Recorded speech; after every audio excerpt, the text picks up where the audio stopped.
बैठक में सर्वसम्मति निर्णय लिया गया कि करणी सेना परिवार एवं समाज मिलकर हरदा में शांतिपूर्ण और लोकतांत्रिक तरीके से न्याय की मांग करेगा। 12 जुलाई 2025 को हरदा में 1 वर्ष पूर्व हुई हीरे की खरीद फरोख्त से जुड़ी धोखाधड़ी मामले में न्याय की मांग को लेकर करणी सेवा के कार्यकर्ता शांतिपूर्वक प्रदर्शन से चर्चा के लिए पहुंचे थे। कार्यकर्ताओं पर पुलिस द्वारा बलपूर्वक मारपीट की गई थी। 1 वर्ष पूर्व के बाद भी अभी तक नहीं हुई आरोपियों की नहीं चालान पेश किया गया। 21 दिसंबर के दिन लाखों की संख्या में करणी सेना के कार्यकर्ता और पदाधिकारी हरदा पहुंचकर पुलिस ने जिस तरह बलपूर्वक राजपूत छात्रावास में प्रवेश कर निर्दोष युवाओं पर बल का उपयोग किया था, इसका विरोध करेंगे।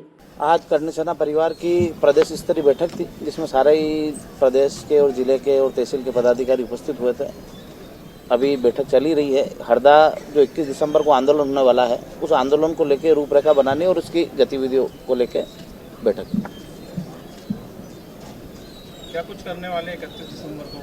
21 दिसंबर जो है हरदा में एक बहुत विशाल कार्यक्रम होने वाला है अन्याय के विरुद्ध। जो हरदा में 12 और 13 तारीख में जो लाठीचार्ज हुआ था, उस लाठीचार्ज के विरोध में जो पुलिस ने बर्बरता बताई थी, जो लोकतंत्र का उन्हें हनन करा था, उस लोकतंत्र को बचाने के लिए और सभी लोगों को जब सरकार बोलती कि समानता का अधिकार है, तो हमें भी समानता का अधिकार मिलना चाहिए। जिस प्रकार से हमारे साथ बर्बरतापूर्वक लाठीचार्ज हुआ, उसमें उन पुलिसकर्मियों को सजा होनी चाहिए। तो उन सभी मांगों को लेकर बाकी हमारी जो 8 जनवरी में जो हमारी 21 सूत्री मांगे थी, जो सरकार ने हमें लिख के दिया था और पलट गई थी, उन मांगों को भी हमने सम्मिलित कराया और वो 21 दिसंबर के दिन सारी मांगों को लेके 21 मांगों को लेके हम प्रदर्शन करें। अगर पूरी मांगे नहीं होती तो क्या कुछ? हमने पिछली बार कहा था कि यदि मांगे पूरी नहीं हुई तो हम सरकार का विरोध करेंगे। पिछली बार भी करा था। इस बार हमारे पास पर्याप्त समय है।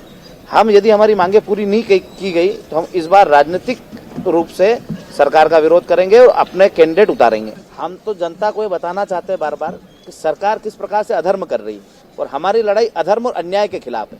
ये हम जनता को बताने के लिए आंदोलन कर रहे हैं कि पिछली बार भी हमने आंदोलन करा था, भूख हड़तालें करी, सरकार हमारे पास आई, उनने हमारी बातों को माना, लिखित में दिया और उसके बाद बदल गए और हमारी मांगों को पूरा नहीं करा।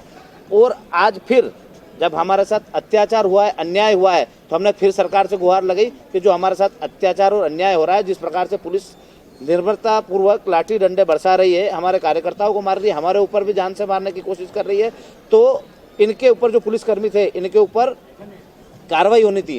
और प्रशासन और सरकार दोनों मिली हुई है। सरकार के कहने पे ही लाठीचार्ज हुआ है और सरकार इनको बचा रही है और बार बार हाथ पीछे ले लेती है कि हमारा इसमें कोई हस्तक्षेप नहीं है। यदि इस बार भी इनने हमारी बातों को नहीं माना, हमारे जो सार्वजनिक मुद्दे हैं, चाहे वो किसानों के हों, चाहे मजदूरों के हों, चाहे आउटसोर्स कर्मियों के हों, या चाहे आप पत्रकार बंधुओं के हों, आपके पत्रकारों की भी हमने मांगे रखी है। इसके अलावा पिछली बार भी हमने लड़ाई लड़ी थी आपकी 8 जनवरी में कि पत्रकार बंधु है, उनको दबाने के लिए झूठे मुकदमे किए जाते हैं, तो बिना जांच के किसी भी पत्रकार बंदूक पे मुकदमा नहीं होना चाहिए और यदि मुकदमा होता है तो उसकी जांच होनी चाहिए और बहाल होता है तो उस मुकदमे को उसी दिन समाप्त करना चाहिए। क्योंकि पत्रकार बंधु जो है वो इस देश की नींव है और उनको दबाने के लिए सरकार भी षड्यंत्र रचती है और आम लोग भी षड्यंत्र रचते हैं कि इनको कैसे भी दबा के इनको सत्यता नहीं छापनी जाए। तो ऐसी हमारी बहुत सारी मांगे, हम किसानों की मांगों को लेकर लड़ रहे हैं, पर अभी तक सरकार किसी मांग को ना तो पूरा करती, खाली गुमराह करती है और जनता को भी गुमराह करती है कि ये लोग किसी न किसी दल से जुड़े हुए हैं। ना हम कांग्रेस से जुड़े हुए हैं, ना हम भाजपा से जुड़े हुए हैं। हमारे साथ हर दल का व्यक्ति आता जरूर है। कई बार आपके मीडिया बंधु